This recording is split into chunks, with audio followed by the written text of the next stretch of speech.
All of the changes that President Trump is making to our government and our democracy are shocking, but should not come as a surprise. Remember this? Almost all of it, from the attacks on abortion rights to the gutting of the civil service to the dismantling of the Department of Education, it was all spelled out very clearly in Project 2025. It was always accessible to the public. We knew what was in it, we knew who was writing it, and we knew what they were planning. We knew that the architects of it were drafting executive orders in anticipation of Trump's victory. We knew they were training a new class of political appointees to outmaneuver checks and balances. Only 104 days into his presidency, Donald Trump has already pushed through dozens of Project 2025 policies that we warned about on this show last year. All right, if you had to wager a guess about the most dangerous chapter in Project 2025, this is the 922-page conservative playbook for a new Trump administration, what would it be? This Project 2025 thing, it's not an easy read. Project 2025 would encourage the next conservative administration to place the FBI under more, quote, politically accountable, end quote, leadership, which are code words for more loyal to the president. Project 2025 vows to slash the federal workforce and replace what's left of it with Trump loyalists. Project 2025 says that in an emergency situation when an abortion would save the life of the pregnant person, medical personnel are not required to perform that life-saving abortion. An FBI that works at the whims of the president, arresting his political opponents, journalists, prosecutors, critics, even judges who don't do his bidding. Now, that would transform the Voice of America from a reliable journalistic publication for global audiences to a personal propaganda machine for the president. Transforming our federal government from groups of qualified experts to unblinking yes men. Project 2025 states, quote, the Biden administration's climate fanaticism will need a whole of government unwinding. The next conservative administration should rescind all climate policies from its foreign aid program, specifically USAID's Climate Strategy 2022 to 2030. Shut down the agency's offices, programs, and directives designed to advance the Paris Climate Agreement. Project 2025 urges the Justice Department to go after, quote, providers and distributors of medication abortion. I'm sorry, but did somebody ask for this? No one involved in Project 2025 has any interest in a government of checks and balances. Project 2025 seeks to create a federal government that answers only to the president, and a president who answers to no one.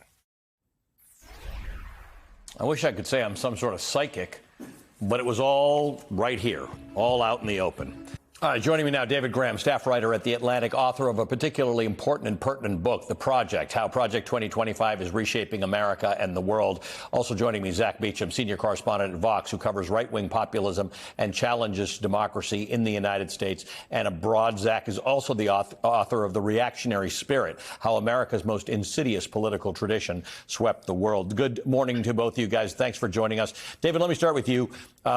You could make the argument that the first 100 days haven't been great for Trump, but if you were involved in the writing of Project 2025, you got to be over the moon. This thing is a rapid deployment of all this stuff that's in the 922 pages. That's right. And we've seen Paul Dans, who organized this, saying that it's beyond his wildest dreams. I also think the architects understood that a lot of the things that they wanted to do would not be popular. And so they understood the first 100 days were really essential, and they wanted to push as far as they could in those first 100 days before other institutions and the people of the United States had time to push back on it. Again, Zach, not be popular is an understatement. I mean, before the election, polling indicated that Project 2025 was polling deeply negatively with voters. What's kind of amazing is the way they put it all in the book. Donald Trump said, got nothing to do with me, even though it was written by people who were all involved with Donald Trump and who said that he was just doing that to be political. But in fact, it was unpopular then. Polling now indicates it remains unpopular. So what gives here? It was unpopular before, it's unpopular now, but it's still happening. I mean, it's an ideological design, right? It's not supposed to be we're doing what the public wants in the sense of, we have done focus grouping and we figured out what the thing is that we're trying to maximize in order to be most popular. It's that they believe they have a once in a generation attempt to revolutionize the structure of the American government, to move it into something that more closely resembles something like Viktor Orban's regime in Hungary. I don't think they would explicitly say this, but if you look at the policy details as they're laid out, the end result of it is something that very much does resemble what political scientists might call a competitive authoritarian regime, one in which the opposition is playing on fundamentally loaded playing grounds. And that is what's happening right now. Granted, they're doing it very badly. If I were a foreign autocrat, I'd be a little bit embarrassed to say that these people are following my playbook. But that is nonetheless what they're attempting. So, David, let's think about this. And I think this is an interesting point Zach makes, and that is there's a thing called unitary executive theory. There's the destruction of the administrative state, some of which the Supreme Court has helped with. These are concepts of governing that Project 2025 is underpinned by. And Zach's right. People don't think about these things. They literally don't think about these things. So when you dismantle USAID, there are only a small group of people who will actually protest that. Even when you dismantle things that matter to Americans, like the National Institutes of Health and their funding of universities, people don't realize that the medication that they get to cure the diseases they don't even need, that they don't even know they're going to get, are funded by the government. But it's conceptual reframing of how the American government runs. How badly can that go? In other words, can the next president just undo this stuff and fix it? Well, Zach is totally right. And he can. I mean, I think one of the things that makes Project 2025 so important and so influential is they have thought deeply about how to make permanent changes to the structure of government. And, you can roll back executive orders. You can try to restore funding for things, but you're not going to bring back the brain drain. You're not going to restart the things that are going on. So I think the government that the next president inherits is going to be just very different from the one that Trump did on January 20th. Zach, let's talk a little bit about you brought up Viktor Orban, right? Here's an interesting example. He continues to win elections in Hungary. It's like a lot of other countries where if you're in Budapest before an election, everybody thinks, oh, Viktor Orban is going to get wiped out. But actually, the rest of the country continues to vote for him. People get attracted all through history toward authoritarian tendencies. Most people give up their democratic rights. They're not stolen from them. They're not taken in revolution. Most people just slowly give up these things because they sound like solutions. Yeah, the Hungarian story is complicated and I think sort of demonstrative of what could happen in the United States in ways that are worth studying, right? So when he won power, right, originally in 2010, that was his second term technically, but he did so on the basis of basically a pledge to root out corruption and to deal with the fallout of the financial crisis. Ironically, Hungary is now the most corrupt country in the European Union. Setting that aside for the moment, the point is there wasn't a mandate, right, for revolutionary change, nor was there a mandate for revolutionary change in the United States, right? Why did Donald Trump win in 2024? We know primarily because of inflation and secondarily because of a perception of chaos at the border.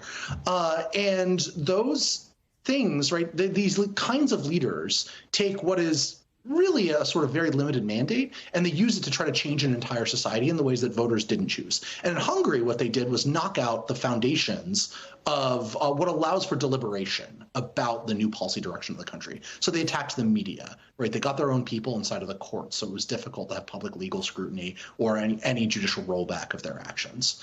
And there's this whole thing that made it so that, that by the time the next elections rolled around, even though most people in Hungary at this point did not vote for Orban's party, they won only a plurality of votes. They won 2/3 of seats in the parliament, over 2/3 of seats, because of gerrymandering, right? There were a variety of, so there was like a sort of textured layer of different tools used to make democracy less representative and eventually turned it into a regime where elections, they matter, but it's very, very hard, if impossible, for the opposing parties to win.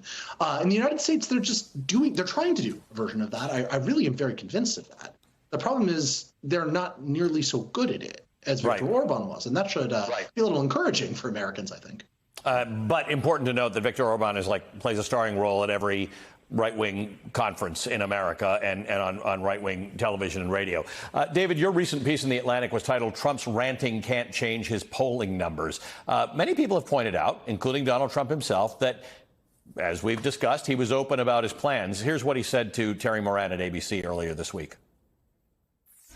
People are worried, even some people who voted for you saying, I didn't sign up for this. So how do you answer those concerns? Well, they did sign up for it, actually, and this is what I campaigned on. That's a little bit of gaslighting, David, but that was specifically in relation. Terry was asking about the economic issues, and Donald Trump said, I said there was going to be pain.